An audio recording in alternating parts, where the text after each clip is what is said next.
এই যে আমি রান্নাঘরে চলে আসলাম। এই শাশুড়ি মা এখানে সবজি কেটে রেখেছে, এখানে কচুর লতা কেটে রেখেছে, কেটে ধুয়ে রেখেছে।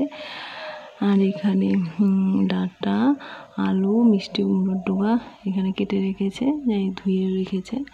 আর এখানে সাথে এই পাট শাক ধুয়ে রেখেছে। আর যাই হোক বন্ধুরা, এদিকে আমার পুজো দেওয়া কমপ্লিট হলো। এইদিকে রান্নাঘরে চলে আসলাম।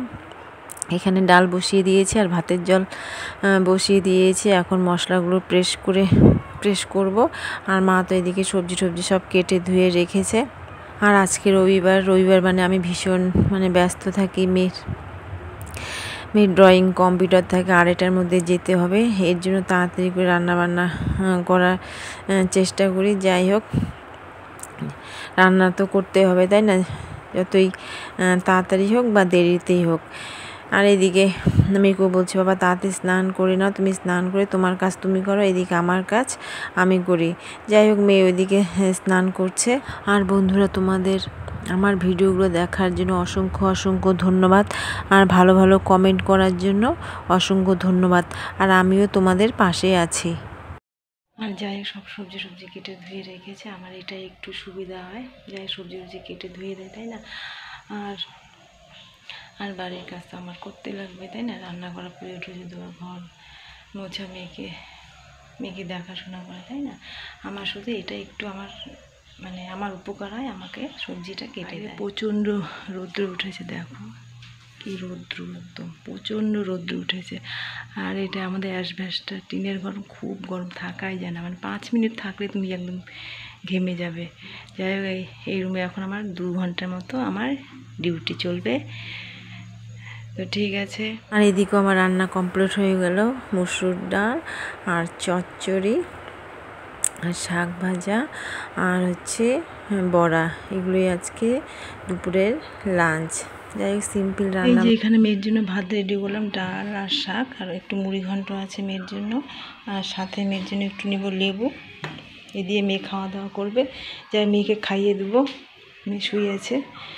আর এখানে যাই 2টো কড়াই, একটা বাটি, চামচ, খুন্তি এগুলো আছে, পরে মেজে নিব। মেয়েকে আগে খাইয়ে দিই, ঠিক আছে? আর বাবা ওইদিকে খাচ্ছে। মা এখনও স্নান করেনি, মা ঘরে বসে এই যে কাঁথা সেলাই করছে। মা মোট 8খানা কাঁথা সেলাই করছে। 7খানা হয়ে গেছে আজকে নিয়ে, আজকে আর একটা করছে। যাই হোক, এখন গরমকাল, তাই না? ঘরে কাজকর্ম নেই, এখন তো আলুর কাজ নেই, ধানের কাজ নেই। যাই হোক, কাঁথা সেলাই করছে আর কি।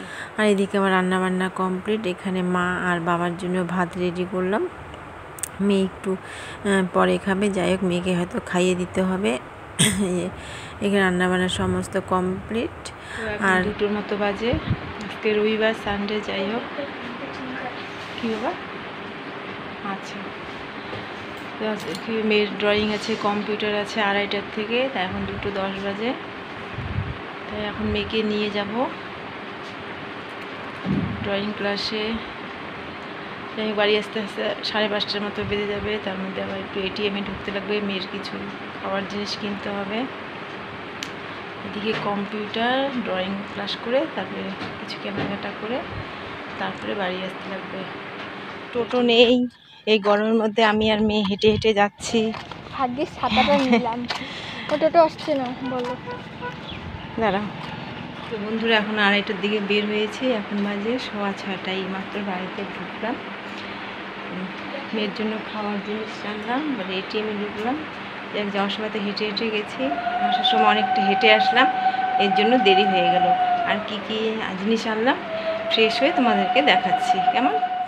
তো বন্ধুরা, আমি ফ্রেশ হয়ে এলাম আর মেয়ের জন্য বিভিন্ন ধরনের জিনিস নিয়ে আসলাম। কি কি জিনিস নিয়ে আসলাম তোমরা দেখো।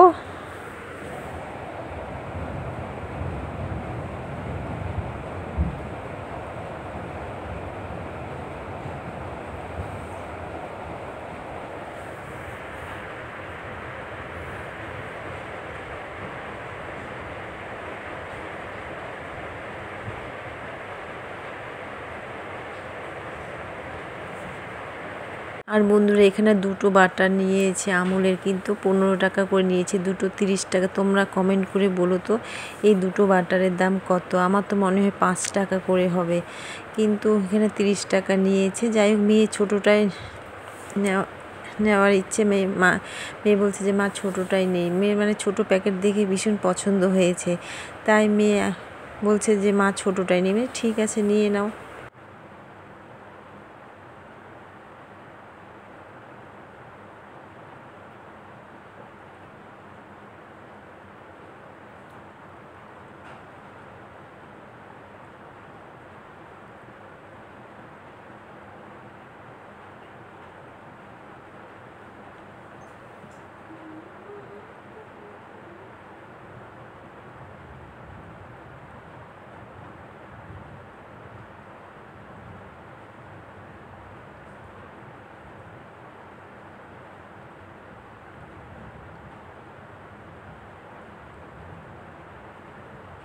আর সাথে নিয়েছি একটা প্লাজো, এটার দাম নিয়েছে 90 টাকা।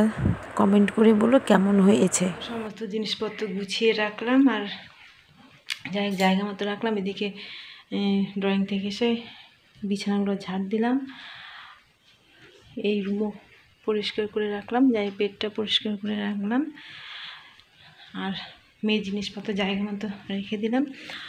আর এখানে এখন টাকাগুলো মানে প্রাইভেটের টাকা, তারপরে স্কুলের গাড়ির বিল, তারপরে হচ্ছে মেয়ের খাওয়া দাওয়ার খরচ, যাই হোক ওগুলো টাকাগুলো সব পাট করে রাখলাম, যখন আর আসবে তখন দিয়ে দিব। যাই হোক, আর এখানে ড্রয়িং থেকে আসলাম, এই কালকে জামা কাপড়গুলো কেচে দেবো, আজকে সন্ধ্যা হয়ে গেছে তাই না, এখন আর ধোয়া যাবে না। আর এখানে মেয়ের খাবার জিনিসপত্র এখানে সব ঢুকে রাখলাম। আর আজকে আসার সময় এই বড় কৌটোটাকে নিয়ে আসলাম, বয়ামটা 10 টাকা নিয়েছে। এখানে সমস্ত খাবার দাবার রাখলাম মেয়ের। আর সেই কিন্তু এই কৌটোটা এনেছি, এটা 5 টাকা দিয়ে, এখানে সমস্ত মুড়ি টুড়ি রাখি। তো ঠিক আছে, তোমরা পাশে থেকো। এই দুধের বিলটা এখন দিয়ে আসি, কারণ অনেক দিন হয়ে গেছে তাই না, মানে 2-3 তারিখের মধ্যে মানে কারো বিল দিতে না পারলে কেমন যেন লাগে। যাই হোক, আজকে 4 নাকি 5 তারিখ মনে নেই।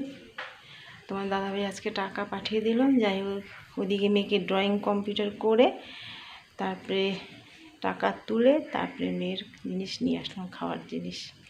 আর এখন তো স্কুল বন্ধ, এখন তো যাওয়া যাবে না রোজ। আগে মেয়ের স্কুল ছিল, যাই হোক মেয়েকে স্কুল থেকে নিয়ে আসার সময় মেয়ের খাওয়ার দাওয়ার জিনিস নিয়ে আসতে, এখন তো বন্ধ, এই জন্য একটু বেশি করে আনলাম কয়েকদিনের জন্য। তো ঠিক আছে। আর যাই হোক, এখন রাত 8টার মতো বাজে, এইমাত্র দুধের বিলটা দিয়ে আসলাম। আর মা ওইদিকে টিভি দেখছে, আর এখানে বাবার জন্য রুটি বানাচ্ছি। কয়েকদিন ধরে বাবাকে রাত্রে করে ভাত দিচ্ছি, নিজেরই কেমন লাগে তাই না, রোজ ভাত দিই, কারণ বাবার রুটিটাই বেশি পছন্দ, তাই আজকে ভাবছি আজকে বাবাকে একটু রুটি বানিয়ে দিই। আর যাই হোক, এদিকে আমার রুটি বানানো কমপ্লিট। আর মেয়ে পাশের রুমে বই পড়ছি, মেয়ের স্যার আসছে, স্যারের জন্য একটু জল, কলা, একটু ড্রাই ফ্রুট দিলাম। তো বন্ধুরা দেখো, আমাদের ঘরে এত পিঁপড়া, মানে পিঁপড়ার জন্য মেয়ের খাবার শান্তিতে রাখতে পারি না, তাই মেয়েকে বলছি বাবা ফ্রিজে রাখো। মেয়ে ফ্রিজ থেকে বের করে দেখো মশারি সুতার মধ্যে ঝুলিয়ে রেখেছি। দেখো মেয়ের আইডিয়াটা, দেখো মেয়ের আইডিয়া, দেখো এখানে মেয়ে ঝুলিয়ে রাখছে। আসলে কিচ্ছু খাওয়া রাখতে পারি না ঘরের মধ্যে স্টক করে। তাহলে তো আর পিঁপড়ে উঠতে পারবে না, এদিক দিয়ে কিভাবে আসবে? ঠিক আছে, থাকবে বাবা ওখানে, থাকবে, থাক, তাহলে কালকে সকালবেলা বুঝতে পারবে পিঁপড়ে আসছে নাকি নেই। ঠিক আছে, থাক। হ্যাঁ।